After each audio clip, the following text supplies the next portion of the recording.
tonight, was there any thought at all that, this could have been your last game with the Lakers?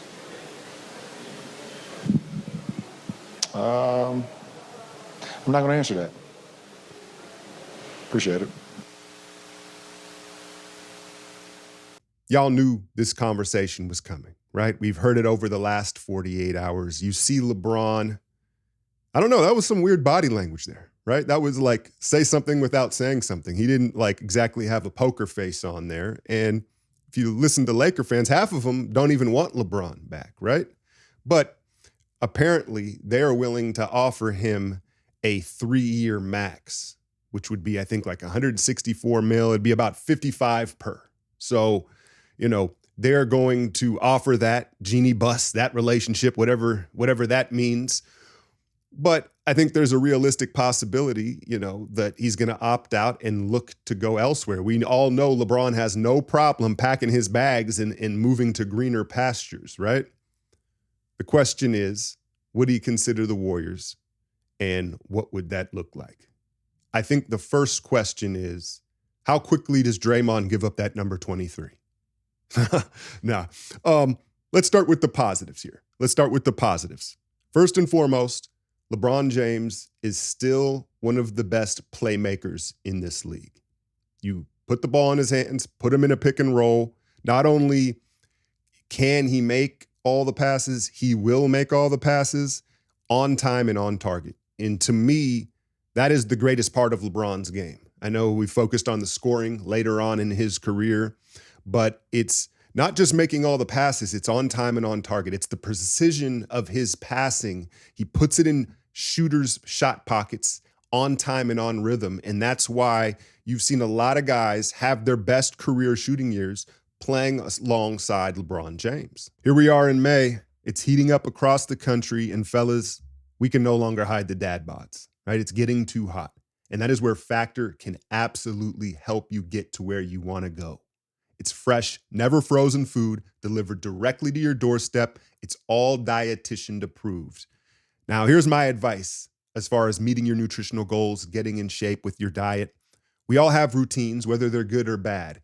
And if you really think about it, you're going to realize there's a time in the day where you tend to eat poorly, whether that's breakfast with pastries, late night snacks. What I want you to do is use the link in the description and get half off your first box with Factor. But with those meals, I want you to replace the meal that you're doing bad with. Is it breakfast? Is it a late night snack? Is it lunchtime? Use the Factor meal. There's no prep. There's no mess. It's done in 2 minutes. And it's really effortless support towards a healthier lifestyle. So head over to factor75.com or click the link in the description. Use the code Alchemy50 for 50% off your first box, plus 20% off next month's meals. That's factor75.com. Use the code Alchemy50 for 50% off that first box, plus 20% off next month's meals. Now, could you imagine a Steph LeBron pick and roll? Whether it's inverted or not. We saw Steph set a ton of screens for Kuminga last season, right? But that combination could be absolutely devastating. Again, inverting it and vice versa, and having him as a downhill short roll hub. Now, this is more of a subjective positive, but you'd assume if LeBron were to join the Warriors, Chris Paul would be out, right? And Chris Paul was a veteran voice in the locker room, a leader. I know the Steph Curry leadership subject is a touchy one, but we can all acknowledge he's not the most vocal of leaders, right? Chris Paul helped with that last season. If he's gone, you bring in another strong voice, another leader who is not Draymond's voice, right? And can hold guys accountable vocally, and heck, maybe even hold Steve Kerr accountable. Also, another aspect of it would be maybe does he help with Draymond?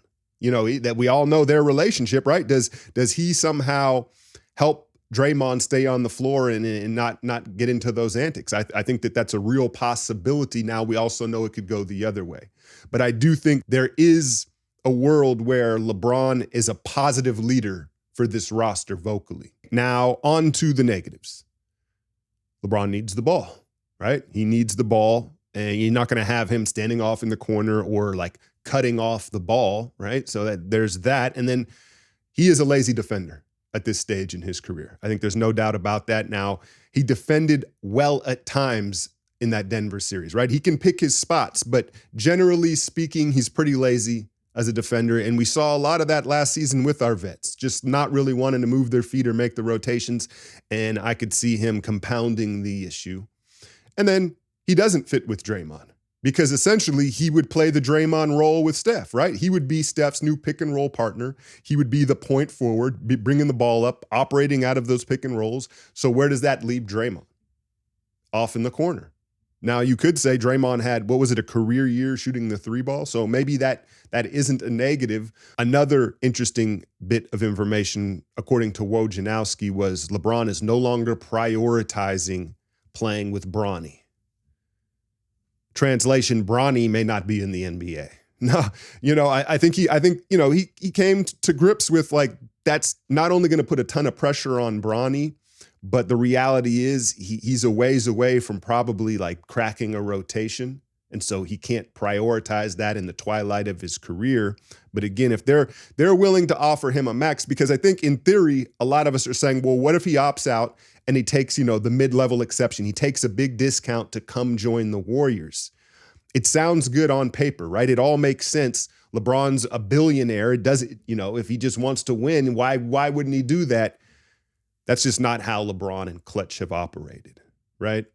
And, they're in the sport of making money as well. I think the contracts are a flex more so than, money is money, right? But it's not about that. It's more about the flex of getting it, the earning potential, that Forbes list thing, right? So I could see him taking a discount, but not a vet min or like a drastic one. Like if the Lakers are willing to give him 55 per, maybe he'd take 40, in a more ideal situation. But I don't think you're going to get him on some sort of super discount.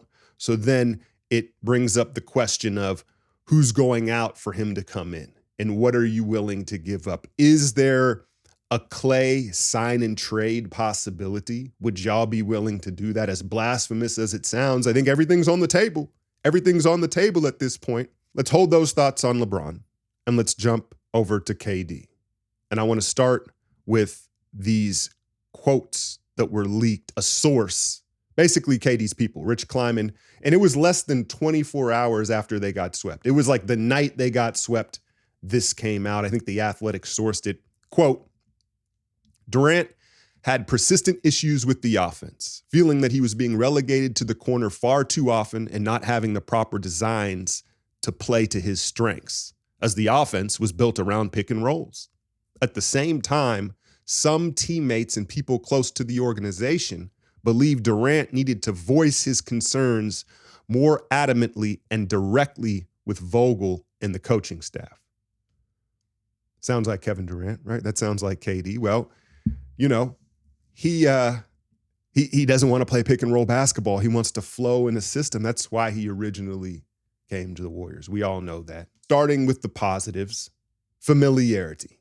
We all know what it looks like. We all know that it can work, right? With KD. Doesn't need the ball all the time. Now, he doesn't want to go standing off in the corner, right? I get it, but, he's not going to command the ball as much as LeBron would. I also think that he'd add some rim protection and size. Now, both of them would add rim protection and size, right? But at this point in their careers, KD is going to give you a way more consistent effort defensively. I know LeBron makes SportsCenter for those chase down blocks still, but generally speaking, like on a possession-to-possession basis, KD's going to protect the rim more, and he's just going to give you a more consistent effort. And then, despite, all these guys bursting on the scene, KD's still probably a top 5 go-get-a-bucket guy. Clear out, we need a bucket, go do it, something the Warriors have desperately needed. And, LeBron has shot the ball better, right? He has, but I still would say KD is the better, more efficient scorer despite what the numbers say. But let's move on to the negatives here, if you're against this. I think first and foremost, durability. And I know that he just had a very healthy season. What did he play? 72 games or something like that for the Suns. But if we're talking LeBron, KD, big picture, LeBron's been more durable. That's the bottom line. And this is something that I've brought up several times. The one area that KD has neglected in his career is the weight room. You heard Andre Iguodala bring it up, and he, KD loves to clap back at people on Twitter. Oh, I don't lift weights. There's levels to it, KD. There's levels. We're not talking about the required team lifting. You know what I'm saying? And I think that as you age as an athlete, as you lose a little bit of juice in your legs, how you make up for that is not just your mind, but with strength. You're the old strong head. And I think where you see it most often, you saw it a lot in that Minnesota series with McDaniels and all their length, where he's just off balance more than he used to be, like on his pivot and when he catches the ball. And I'm not talking about size. We know he's never going to be built like LeBron. I'm talking about strength. And I think that he's neglected the weight room a little bit and leaned more into the skill, right? Him and Kyrie are in their bag doing all this stuff, spending hours developing their skill. LeBron's in there hitting the weights, right? And sure enough, LeBron has been more durable and he's going to play until he's 40 plus. So there's some give and take with that. The other thing is, let's face it, he's moody, right? He's very fickle in his personality and his moods go up and down. And that ties back into the relationship with both Kerr and Draymond. Like there is a potential for that to go south again. Let's say they all, agree to this reunion and it's all good for 2 months. But again, we know how long the season is. We know how explosive Draymond can be in a bad way. And, there's the possibility of that dynamic going south again. So that's kind of been my thought process with the two. It's hard to say. It seems as though they could acquire LeBron for less because, again, if he opts out and he's a free agent, there's just more ways to make it happen. The thing with acquiring KD is it's going to cost you the kitchen sink, right? It's going to cost you Wiggins, Kuminga, Moody, GP2. That I ran that in the trade machine. That would work. Now, you could swap some of those smaller contracts out and it could be a Pajumski or a Trace, right? But I think the base of a KD deal is going to be Wiggins and Kuminga, right?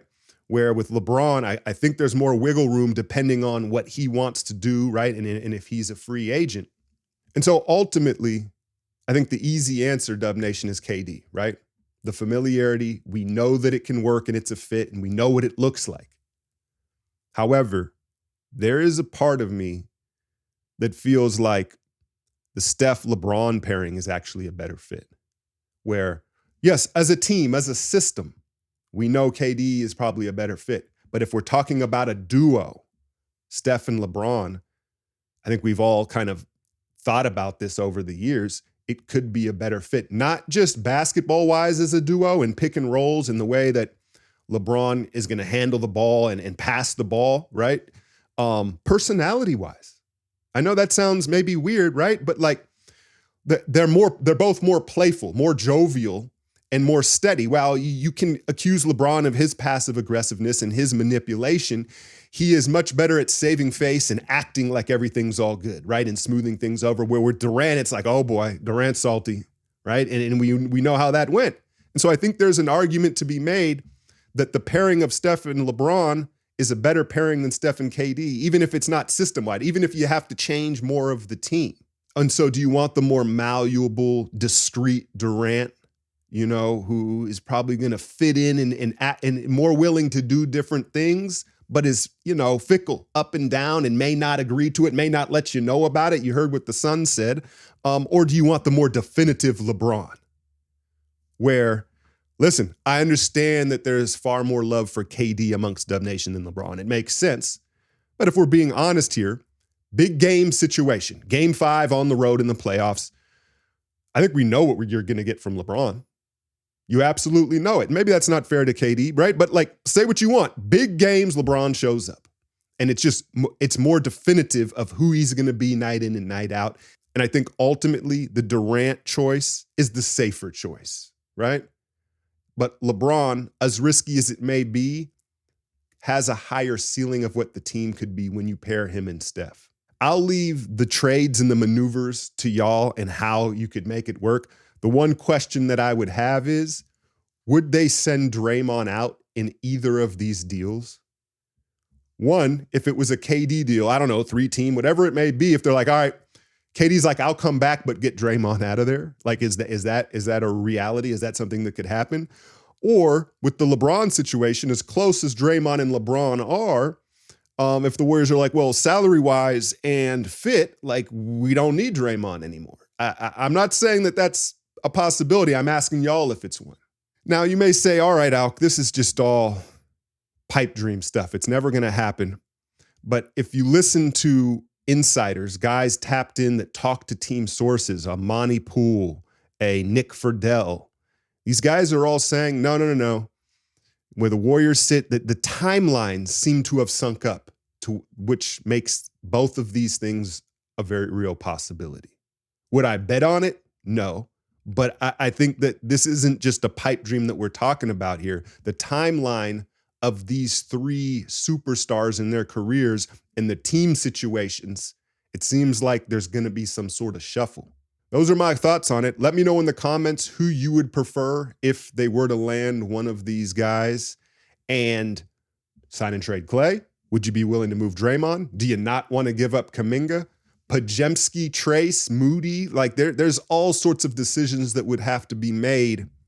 But all we can do right now is sit back and watch the rest of these playoffs unfold. Are the Bucks going to go down in the first round? There could be a wild shuffling of these star players that are, in the twilight of their career, forming one last super team. I guess that's the other thing. Let's say they do get KD or they do get LeBron.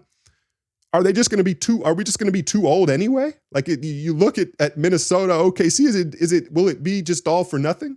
These are the tough decisions that are going to have to be made by Mike Dunleavy and Joe Lacob. Hit that like, share, and subscribe. I'm out, y'all.